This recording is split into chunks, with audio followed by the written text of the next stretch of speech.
여러분은 한국이 세계 무대에서 얼마나 큰 변화를 일으키고 있는지 실감하신 적 있으신가요? 기술력, 창의성, 그리고 글로벌 시장에서의 영향력까지 많은 나라들이 한국과의 협력을 원하고 있습니다. 하지만 모두가 처음부터 한국의 가치를 알아본 것은 아닙니다. 오늘의 주인공 류메이는 그런 사람들 중 한 명이었습니다. 중국 베이징에서 성공을 거둔 광고 디렉터로 늘 한국을 하찮게 여기던 그녀가 한 사건을 계기로 완전히 새로운 시각을 가지게 되었는데요. 프랑크푸르트 공항에서 시작된 작은 충격이 어떻게 그녀의 사고방식과 삶을 송두리째 바꿔놓았는지 지금부터 그녀의 이야기를 들어보겠습니다. 저는 베이징에서 광고 기획사 디렉터로 일하고 있는 류메이라고 합니다. 올해 35살이고 지난 10여 년 동안 광고 업계에서 이름을 알리며 성공적인 커리어를 쌓아왔습니다. 제 전공은 경영학과 심리학 두 분야를 결합해 소비자의 심리를 읽고 설득하는 광고를 만드는 데에 탁월하다는 평가를 받았죠. 국제 브랜드와 협업한 경험도 많고 대형 캠페인을 성공적으로 이끈 사례들 덕분에 저는 업계에서 꽤 인정받는 전문가가 되었습니다. 솔직히 저는 성공만을 바라보며 달려왔습니다. 자부심이 굉장히 강했고 그건 제가 베이징이라는 중국의 중심 도시에서 성장했기 때문이기도 했습니다. 세계의 중심은 언제나 중국이라고 생각했어요. 우리가 가진 자본과 규모, 그리고 역사까지 생각하면 다른 아시아 국가들은 우리의 발 아래에 있다고 믿어왔습니다. 특히 한국에 대해서는 별다른 관심조차 없었습니다. 저에게 한국은 그저 작은 이웃나라, 중국 기업들에게 하청을 주는 의존적인 경제구조의 나라라는 이미지로만 각인되어 있었습니다. 한때 한국의 광고 회사가 저희와 협업을 제안한 적이 있었지만 저는 굳이 한국이 필요한가라며 바로 거절했습니다. 그들은 세계적인 창의성을 갖춘 회사도 아니고 시장을 이해하지 못할 것이라고 단정 지었던 거죠. 그러던 어느 날 런던으로 출장을 가기 위해 프랑크푸르트 공항에 도착했습니다. 저는 항상 비즈니스 클래스나 프리미엄 라운지를 이용하기 때문에 공항에서 대기하는 것이 익숙하지 않았습니다. 공항 직원들이 먼저 다가와 제 짐을 처리해주고 긴 줄을 건너 빠르게 입국 절차를 마치는 경험이 저에겐 당연한 일이었죠. 하지만 이번엔 상황이 좀 달랐습니다. 공항이 유난히 붐볐고 입국 심사대에는 줄이 끝도 없이 이어져 있었습니다. 저는 기다리는 것을 정말 싫어해서 직원에게 다가가 저는 비즈니스 승객인데 빨리 통과할 수 있는 방법이 있을까요? 하고 물었습니다. 하지만 돌아온 대답은 죄송합니다. 오늘은 모든 승객이 줄을 서야 합니다라는 말뿐이었습니다. 순간 어이가 없었죠. 제가 이런 대접을 받아본 적이 없었으니까요. 줄을 서서 기다리는 동안 제 앞에 있는 승객들을 하나씩 살피기 시작했습니다. 그런데 뒤쪽에서 수많은 한국인 비즈니스 승객들이 줄을 서지 않고 빠르게 지나가는 것을 보았습니다. 그들은 프리미엄 레인으로 안내받고 있었고 직원들은 밝은 미소로 그들을 맞이하며 입국 심사대까지 에스코트해주는 모습이었습니다. 그들은 유창한 영어로 직원들과 대화하며 자연스럽게 빠져나가고 있었죠. 그 광경을 지켜보며 제 얼굴은 점점 달아오르고 마음속에는 복잡한 감정이 들끓었습니다. 저는 그들에게 무언가 특별한 자격이 있다고 생각하지 않았습니다. 그런데 왜 그들이 이렇게 특별한 대우를 받는 걸까요? 세계 2위 경제대국의 시민이고 베이징의 중심에서 일하는 성공한 디렉터인데 지금 줄에서 기다려야 하는 이 상황이 너무도 모욕적으로 느껴졌습니다. 그리고 무엇보다 평소 제가 아래로 여기던 한국인들이 더 나은 대접을 받고 있는 이 현실이 믿기지 않았습니다. 그 순간 평소 제 속에 자리 잡고 있던 편견들이 하나둘씩 떠오르기 시작했습니다. 몇 달 전까지만 해도 한국 대기업에서 광고 캠페인 자문을 요청받았을 때 그런 건 우리 인턴들에게 맡기면 충분하다고 말했던 제 모습이 스쳐 지나갔습니다. 한국은 뭐가 대단하다고? 광고 시장은 물론이고 기술력도 우리를 따라오지 못할 텐데 이런 생각을 당연하다고 여겨왔던 제가 지금 공항에서 이들을 뒤에서 지켜보고 있다니 너무도 초라해 보였습니다. 시간이 지나면서 프리미엄 레인을 통과하던 한국인들은 어느새 다 사라지고 저는 아직도 줄의 중간쯤에 서 있었습니다. 제 앞에는 다른 중국인 승객들과 동남아시아에서 온 여행객들만 남아 있었고 공항의 분위기는 어딘가 모르게 냉랭했습니다. 저의 자존심은 점점 더 상처를 입고 얼굴이 달아오르며 손이 떨리기까지 했습니다. 저는 고개를 숙인 채 줄을 따라 한 걸음 한 걸음 앞으로 나아갔습니다. 그 순간 저는 두 가지 감정을 동시에 느꼈습니다. 하나는 굴욕감이었고 다른 하나는 궁금증이었습니다. 왜 영국은 저들에게 이렇게 친절할까?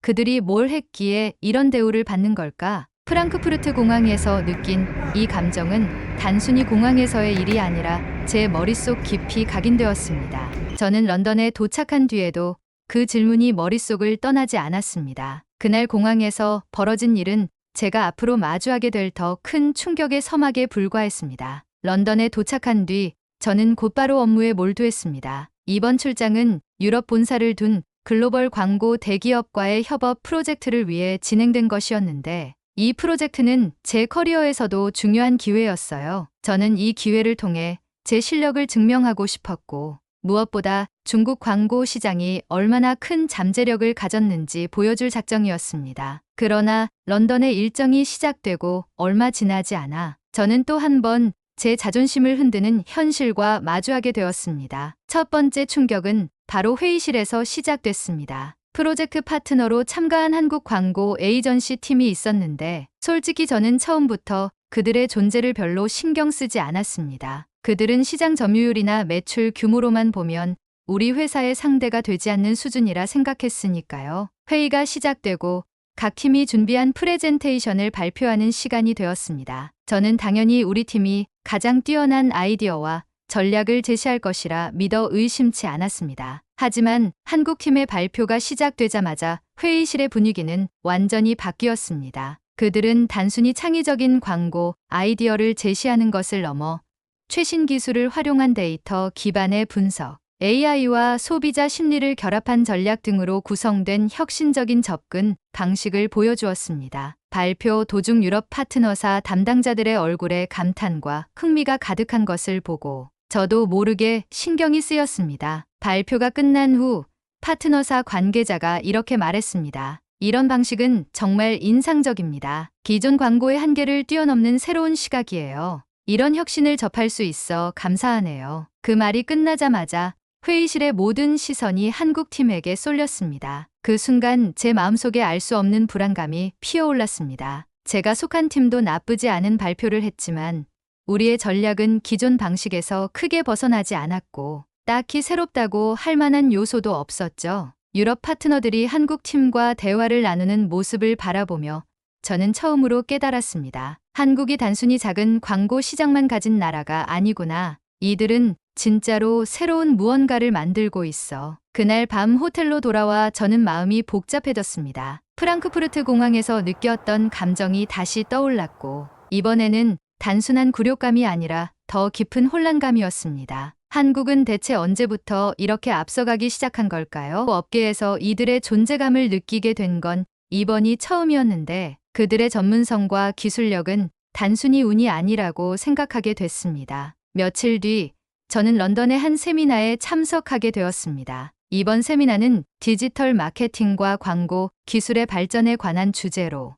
글로벌 광고업계의 주요 인물들이 참석하는 자리였습니다. 세미나가 시작되고 첫 번째 발표자로 나선 사람은 다름 아닌 한국 광고 에이전시의 대표였습니다. 그가 발표한 내용은 제가 알던 광고와는 완전히 다른 차원이었습니다. 한국 광고 시장이 단순한 소비자 감성 광고를 넘어 블록체인 기반의 투명한 광고 계약 시스템, AI를 활용한 실시간 소비자 행동 분석 등을 이미 몇 년 전부터 도입했다는 사실에 저는 큰 충격을 받았습니다. 그의 발표가 끝난 후 세미나에 참석한 다른 연사들 역시 한국 광고 시장을 언급하기 시작했습니다. 특히 유럽과 미국의 대형 광고 기업들이 한국 기업들과 협력하고 싶어 한다는 이야기는 제 귀를 의심케 했습니다. 한국 기업은 창의성과 기술력이 결합된 드문 사례입니다. 그들은 단순히 소비자를 설득하는 것을 넘어 데이터를 기반으로 소비자와 소통하는 법을 알고 있어요. 세미나가 끝난 후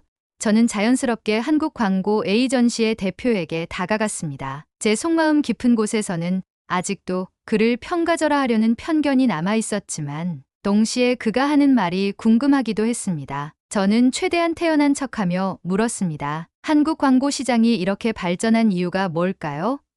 사실 저희 중국도 규모는 훨씬 크지만 이런 디지털 전략은 아직 보편적이지 않거든요. 그는 미소를 지으며 답했습니다. 저희는 작은 시장에서 출발했기 때문에 더 치열하게 고민해야 했습니다. 단순히 규모를 키우기보다 기술과 데이터를 바탕으로 소비자와 소통하는 방법에 집중했어요. 규모로는 중국을 따라갈 수 없지만 그 틈새에서 우리가 잘할 수 있는 것을 찾아낸 거죠. 그의 말을 듣는 순간 저는 처음으로 제 자신이 얼마나 편협한 시각으로 세상을 바라보고 있었는지 깨달았습니다. 저는 그동안 크기와 숫자로 모든 것을 판단해왔고 기술과 창의성에 대해서는 깊게 생각해 본 적이 없었습니다. 런던에서의 일정은 점점 제 자존심을 무너뜨리고 동시에 저를 변화시키기 시작했습니다. 며칠 뒤 런던의 한 고급 레스토랑에서 프로젝트 마무리를 축하하는 자리가 열렸습니다. 모두가 샴페인을 들고 건배를 외치며 성공을 자축하는 순간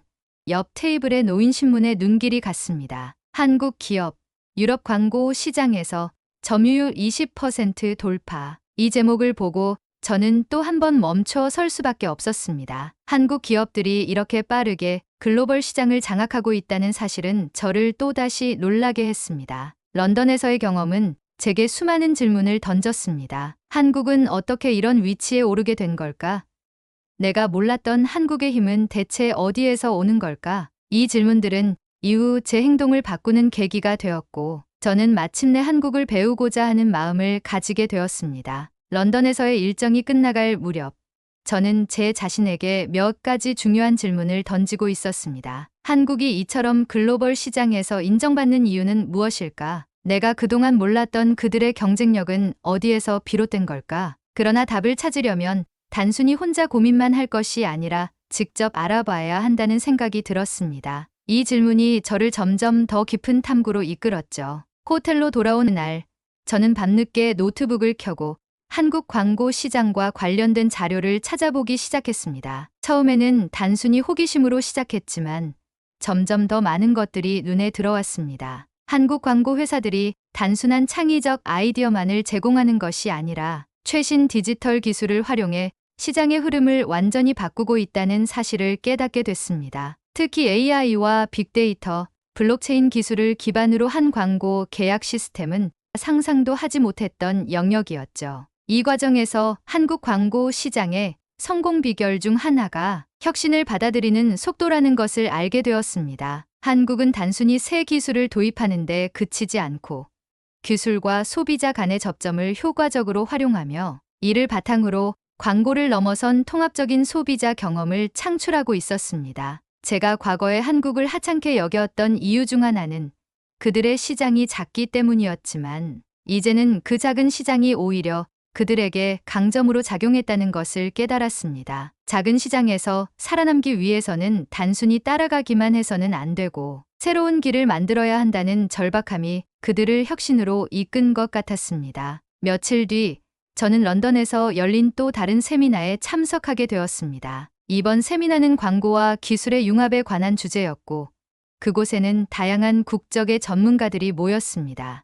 발표가 이어지는 동안 한국 광고 업계의 사례가 자주 언급되었는데 발표자들뿐만 아니라 청중들 역시 한국에 대한 높은 관심을 보였습니다. 발표자 중 한 명은 이렇게 말했습니다. 한국은 더 이상 작은 광고 시장이 아닙니다. 그들은 글로벌 광고 트렌드를 주도하는 몇 안 되는 시장 중 하나입니다. 특히 기술과 감성을 결합한 광고 전략은 유럽이나 미국조차도 참고할 만한 수준입니다. 그 말이 끝나자마자 저는 순간적으로 창피함을 느꼈습니다. 제가 그토록 무시했던 한국이 사실은 이미 세계 시장에서 중요한 역할을 하고 있었던 겁니다. 그동안 저는 스스로가 세계의 중심에 서 있다고 믿으며 한국 같은 나라를 하찮게 여겼습니다. 그러나 런던에서의 경험은 제가 가지고 있던 모든 편견을 산산조각 내고 있었습니다. 그날 세미나가 끝난 후 저는 또 한 번 한국 광고 에이전시의 대표를 찾아갔습니다. 그와의 대화에서 저는 한국의 광고 전략뿐만 아니라 그들이 글로벌 무대에서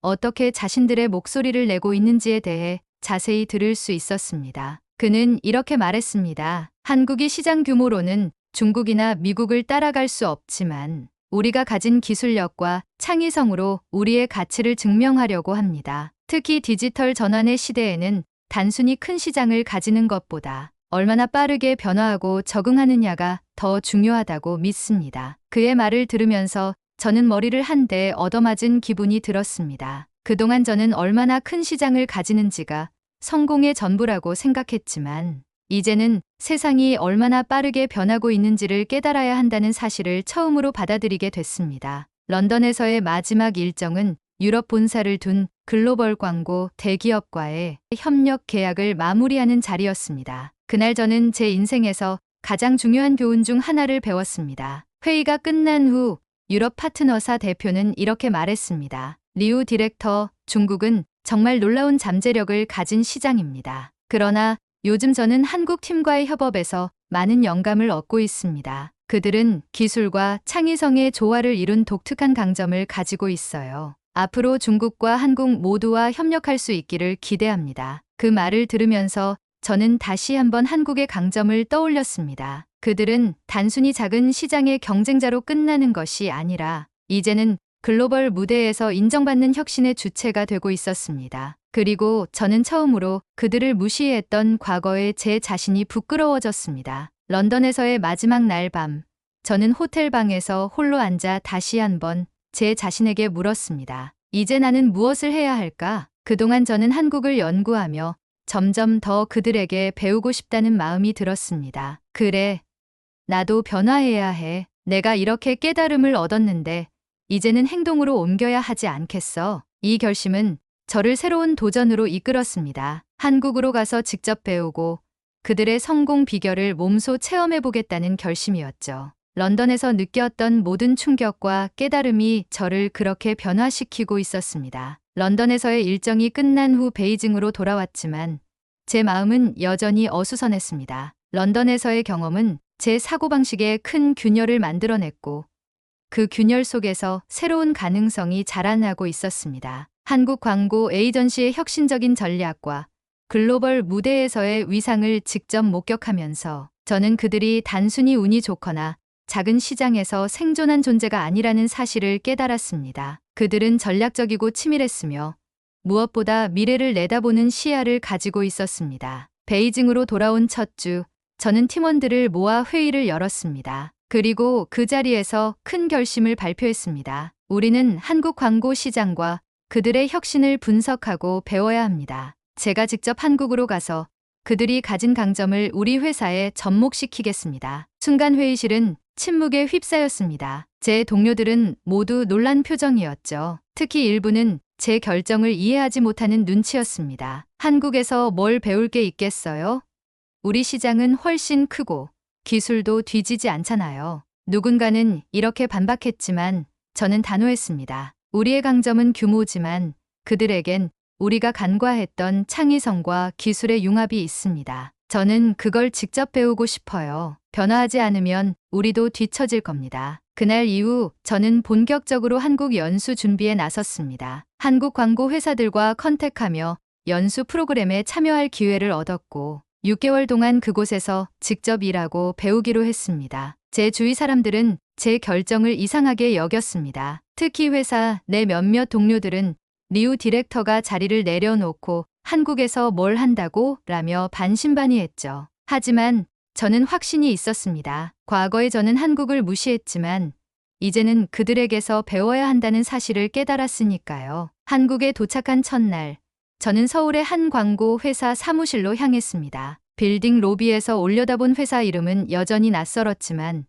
제 마음은 설렘으로 가득 차 있었습니다. 새로운 시작이라는 느낌은 저를 두렵게 하기보다는 오히려 흥미롭게 만들었습니다. 그들의 업무 방식을 직접 보고 참여하면서 저는 이전에 경험하지 못했던 효율적이고 창의적인 프로세스를 체험했습니다. 회의는 길지 않았지만 핵심을 정확히 짚었고 데이터 기반의 결정이 모든 과정에 녹아 있었습니다. 특히 기술을 활용해 소비자와의 실시간 소통을 만들어내는 방식을 보며 저는 또 한 번 놀랐습니다. 6개월이라는 시간은 길지 않았지만 저를 완전히 바꿔놓기에 충분했습니다. 제가 한국에서 배운 것은 단순히 광고 기술만이 아니었습니다. 변화를 두려워하지 않는 태도와 혁신을 위한 열린 사고방식이야말로 그들의 가장 큰 강점이라는 것을 깨달았습니다. 그들은 규모를 뛰어넘어 자신만의 방식으로 세상을 이끌고 있었습니다. 연수를 마치고 베이징으로 돌아오는 비행기 안에서 저는 마음속으로 다짐했습니다. 과거에 내가 가진 편견과 자만을 다시는 반복하지 않겠다. 한국에서 배운 모든 것을 우리 팀에 적용하고 새로운 길을 만들어 가겠다. 과거에 저는 숫자와 규모에 집착하며 다른 나라들의 가능성을 과소평가했습니다. 하지만 이제는 압니다. 진정한 성공은 자존심에 머무는 것이 아니라 끊임없이 배우고 변화하려는 태도에서 나온다는 것을요. 한국은 저에게 그런 귀중한 교훈을 주었습니다. 이제 저는 다시 시작하려 합니다. 그리고 이번엔 한국에서 배운 것들을 바탕으로 새로운 길을 열어갈 준비가 되어 있습니다. 리우메이의 이야기를 잘 들으셨나요? 그녀가 한국에서 배운 혁신과 겸손은 단순히 한 사람의 변화를 넘어서 우리 모두에게 깊은 교훈을 주는 것 같습니다. 한국을 무시했던 그녀가 스스로 편견을 깨고 새로운 도전에 나선 모습은 우리에게도 큰 영감을 주는데요. 여러분은 이 이야기를 듣고 어떤 생각이 드셨나요?